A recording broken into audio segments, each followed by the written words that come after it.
बिस्मिल्लाहिर्रहमानिर्रहीम, अस्सलाम वालेकुम। मैं हूं मारिया अली और आप देख रहे हैं मेरा यूट्यूब चैनल। उम्मीद करती हूं कि अपनी फैमिली के साथ खुश खुर्रम जिंदगी गुजारेंगे इंशाल्लाह ताला। उस्मान मिर्जा केस में मुलजिम की जमानत मंजूर।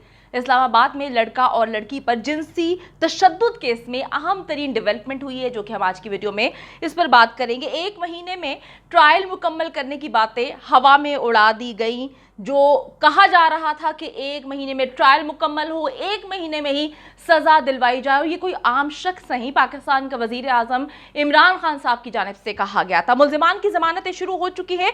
नूर मुकद्दम केस के बाद जैसे ही अवाम की नजरें उस्मान मिर्जा केस से जरा सी हटी, एकदम से जमानतों का सिलसिला शुरू हो चुका है।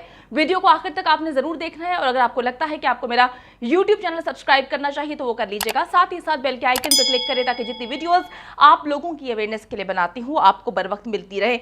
1 महीना 11 दिन के बाद उस्मान मिर्जा केस में अहम तरीन डेवलपमेंट जो है वो नजर आना शुरू हो चुकी है। इस्लामाबाद हाई कोर्ट ने शरीक जो मुल्जिम है, जिसका नाम है उमर बिलाल मरवत, उसको रिहा करने का हुक्म दे दिया है। ये चीज तो बड़ी तशवीशनाक है क्योंकि जैसे ये खबर बाहर आई, लोगों में एक अजीब सी कैफियत पैदा होना शुरू हो गई है, क्योंकि लोगों को लगता है कि जैसे ही एक केस चल रहा होता है, दूसरा केस आता है, तो वो केस जो है पहले वाला दबना शुरू हो जाता है। ये एग्जैक्टली अगर हम देखें तो ये इस तरह का मामला है कि जैसे केस चल रहा था मायरा जुल्फिकार का, उसके बाद फौरन दूसरा केस आया तो मायरा जुल्फिकार का केस जो है वो दब गया। चालान में जो है वो चीज़ों को बार बार सही किया जा रहा है, अभी तक प्रॉपर तरीके से चालान ही जमा नहीं करवाया जा सका। उसके बाद उस्मान मिर्जा केस को देख लें, जैसे ही नूर मुकद्दम का केस आया, उस्मान मिर्जा केस एकदम से दब गया है।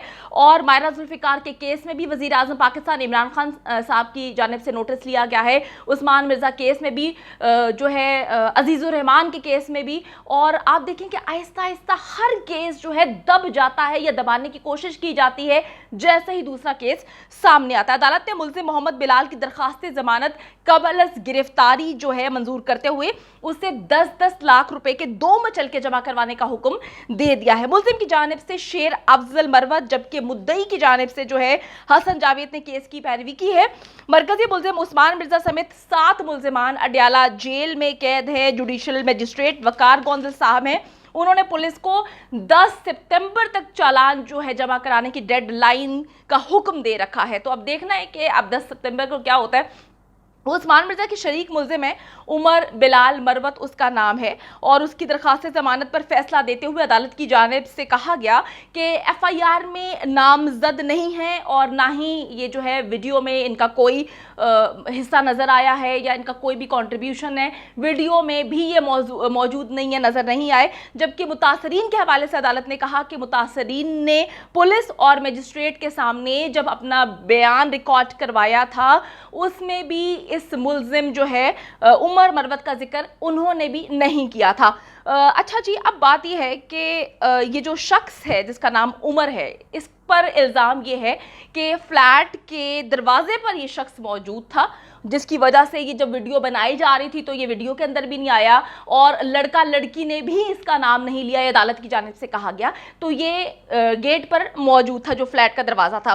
ये वाक़या 18 नवंबर 2020 को हुआ और इसकी FIR जो है 8 माह की ताख़ीर से दर्ज की गई। अब ये बात है, ये अदालत की जानिब से कहा जा रहा है, अदालत की जानिब से ये कहा गया कि मुतासरीन ने वाक़े की FIR जो है वो दर्ज ही नहीं करवाई। फैसले में मजीद कहा गया है कि ये जवाब काबिल कबूल नहीं है कि खौफ और नफ्सियाती दबाव की वजह से इन्होंने जो है FIR दर्ज नहीं करवाई। अदालत ने कहा कि कम सिन बच्चों से ज्यादती के वाक़यात भी होते रहते हैं, FIR भी दर्ज करवाई जाती है। अदालतों ने जो है मिसाली सजाएं देकर उन लोगों को कैफरे किरदार तक भी पहुंचाया है। अदालत के ये रिमार्क्स जो हैं वो सामने आए। बज़ाहिर जी नूर मुकद्दम जो है उसका केस जैसे ही आया उस वक्त उस्मान मिर्जा का केस पीक पे चल रहा था। जैसे नूर मुकद्दम, क्योंकि इस हद तक भयानक तरीके से नूर मुकद्दम को मारा गया कि डेफिनेटली तवज्जो जो है वो हट गई और सबकी तवज्जो मबजूल हो गई वो उस्मान मिर्जा केस से हटकर नूर मुकद्दम।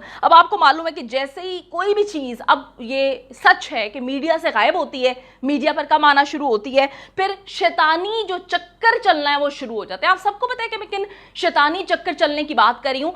इस केस में भी शैतानी चक्कर जो है वो चलना शुरू हो गया है, जो हमें नजर आना भी शुरू हो चुका है। नूर मुकद्दम केस में भी यही होता हुआ नजर आ रहा है। किस तरह से जाहिर जाफर, जो कि हर चीज़ में हर चीज़ उससे मैच कर गई, डीएनए हो, ब्लड सैंपल्स हो, हर चीज़ जो है, फोरेंसिक की रिपोर्ट, वीडियो, हर चीज़ मैच होने के बाद अब आहिस्ता आहिस्ता शैतानी चक्करों का खेल शुरू हो चुका है और नए मुल्जिमान जो है नामजद किए जा रहे हैं। मुझे तो एक बात समझ नहीं आ रही उस केस के हवाले से भी कि जो थेरेपी वर्क्स की टीम है 6 लोगों पर मुश्तमिल, उनको जो है अदालत में पेश किया जा रहा है या उनको पकड़ा गया है, तो अचानक से वो तो बाद में आए हैं। तो जो चीज़ें हमें नज़र आ रही हैं हमारी आंखों के सामने से, वो पर्दा डालने की कोशिश कर रहे हैं। आप भी अच्छे से समझते हैं, यही अजीज़ुर रहमान के केस में हुआ, यही उस्मान मिर्ज़ा के केस में हुआ है, और अब नूर मुकद्दम के बाद आगे चलकर कोई और केस आएगा तो उसमें भी यही नज़र आ जाएगा कि अचानक से सारी चीज़ें पर्दे स्क्रीन से गायब हो चुकी हैं।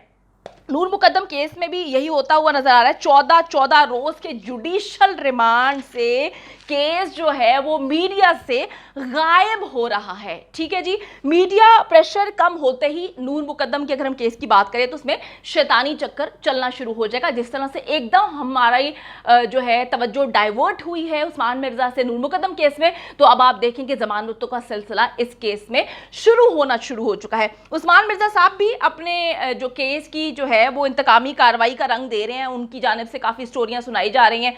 अब वो अपनी बकवास भी मीडिया के सामने करें। मुझे समझ नहीं आती कि किस तरह से ये घटिया और नीच किस्म के लोग हैं। जो इसने हरकत की है वो जस्टिफाई है ही नहीं, फिर भी ये मीडिया पर आकर अपनी बात को रखने की कोशिशों में मसरूफ है। इसने अजीबो गरीब जो है ये रंग देना शुरू कर दिया। इसने कहा जी इंतकामी तौर पर मेरे से बदला लेने के लिए ये सारी चीज़ें की जा रही हैं, और मैं आपको बताऊं कि ये इन चीज़ों में कामयाब होता हुआ भी नजर आ रहा है। अदालत ने एक शरीक मुल्जिम की जमानत मंजूर करने के बाद एक नया पिंडोरा बॉक्स खोल दिया है, और अब जो कयासराइयां की जा रही हैं कि अब एक के बाद एक जमानत जो है होती जाएगी। हम लोग जो है नूर मुकद्दम केस पर तवज्जो दे रहे हैं और हमारी नाक के नीचे से उस्मान मिर्जा समेत जितने भी मुल्जिमान हैं वो 2 तो 11 हो जाएंगे, और उसके बाद यही सब कुछ जो है नूर मुकद्दम केस में भी होने वाला है। उस्मान मिर्जा की जानिब से कहा गया कि जो लड़का और लड़की हैं जो इस वीडियो का हिस्सा है, उनकी जब वीडियो बनाई थी उसके बाद मैंने उनसे माफ़ी मांग ली थी, और अब ये वीडियो लीक करके मुझसे पैसा लेना चाहते हैं। पुलिस भी साथ मिली हुई है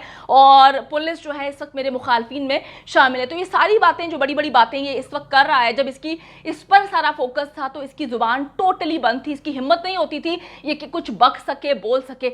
जैसे ही तवज्जो हटी है मीडिया की और बार बार इन लोगों को भेजा जा रहा है अडयाला जेल, क्योंकि इस वक्त तो सारा का सारे जितने भी दरिंदे हैं वो अडयाला जेल में बैठे हुए हैं। ये सही दरिंदों की इस वक्त टीम है, जो कि नूर मुकद्दम की भी पूरी की पूरी दरिंदों की टीम अडयाला जेल में है, और इसके बाद जो है उस्मान मिर्जा की भी पूरी की पूरी दरिंदों की टीम इस वक्त अडयाला जेल में है। लेकिन आप ये चीज को नोटिस करें कि जैसे ही मीडिया जो है जुडिशल रिमांड पे बार बार 14 दिन के भेजा जा रहा है, ये केस को इतना ज्यादा लटकाया जा रहा है कि आप देख लें कि इनको आप 10 सितंबर को चालान जमा करवाना है, अभी तक चालान जमा नहीं करवाया गया। इसको तो महीनों गुजर चुके हैं। आप सबको याद है कि वज़ीर आज़म पाकिस्तान इमरान खान साहब ने नोटिस लेते हुए कहा था कि मैं इस केस को खुद देख रहा हूं और एज सून एज पॉसिबल 1 महीने के अंदर अंदर इस केस को जो है ख़त्म किया जाए। तो ये चीज़ें बहुत ही तशवीशनाक हैं कि जैसे ही एक केस से हमारी नज़र हटती है हम दूसरे केस को पकड़ने की कोशिश करते हैं, क्योंकि इंसाफ का तकाजा इस मुल्क में इस हद तक वीक है, इस हद तक चीज़ें जो हैं तज़ब्ज़ुब का शिकार हैं कि एक केस के पीछे मीडिया को पढ़ना पड़ता है, सोशल मीडिया की पावर हमें दिखानी पड़ती है, तब जाके जो है मामला सेटल डाउन होते हैं। अगर अदालतें, पुलिस, हर कोई अपना काम सही तरीके से करे तो डेफिनेटली हमें क्या ज़रूरत पड़ी है कि हम एक एक केस के लिए आके रोते रहें। आपको सारे सबूत मिल गए, आपको हर चीज़ पता चल गई, आपको गवाह मिल गए, उसके बाद केस को लटकाने का फ़ायदा क्या है? जब वजीर आजम किसी मुल्क का नोटिस ले लेता है कि 1 महीने के अंदर अंदर इस चीज़ को ख़त्म करना है, फिर भी अब 10 सितंबर को तो चालान जमा करवाना है, तो ये सिचुएशन बहुत ही अजीबोगरीब है। आखिर में मैं सिर्फ यही कहूँगी कि हमें अपनी पावर दिखानी है, क्योंकि जब तक इन दरिंदों को सज़ा नहीं मिलेगी तब तक ये कारवां चलता ही रहेगा। चाहे उस्मान मिर्जा हो, चाहे अजीजुर रहमान हो, चाहे मायरा जुल्फ़िकार का कातिल ज़ाहिर जदून हो, चाहे नूर मुकद्दम का कातिल ज़ाहिर जाफर हो, अगर इस तरह से सजा जजा का सिलसिला शुरू नहीं होगा, डिले होता रहेगा, तो ये हमारी नाक के नीचे से 9-2-11 होते रहेंगे, शैतानी चक्कर चलते रहेंगे और हम कुछ भी नहीं कर पाएंगे। मेरी इस वीडियो के तवज्जुह से वज़ीर आज़म पाकिस्तान इमरान खान साहब से मुतालबा है कि हम सब चाहते हैं कि इंसाफ को इतनी देर तक घसीटा ना जाए कि लोग इंसाफ की तलाश में जो है उनकी जिंदगियां गुजर जाएं। इंसाफ को फौरी अमल में लाना चाहिए, सजा जजा का सिलसिला शुरू होना चाहिए। जो गलत करे उसको एज सून एज पॉसिबल जो है सजा देनी चाहिए, ताकि उसको देखकर लोग सबक सीखे। जो कोई और दरिंदगी करने के बारे में सोच रहा है वो डर जाए और इस तरह के अमल ना करे। उम्मीद करती हूं कि वीडियो पसंद आई है। कमेंट सेक्शन में जाके जल्दी से अपनी राय का इजहार करें, वीडियो को ज्यादा से ज्यादा शेयर करें, मेरे चैनल को सब्सक्राइब करें। और पाकिस्तान एक खूबसूरत मुल्क है, उस खूबसूरत मुल्क के हवाले से मैंने एक चैनल बनाया है, उसको पिन कर दिया है, लिव लाइक मारिया। जल्दी से जाके उसको भी सब्सक्राइब कर लें।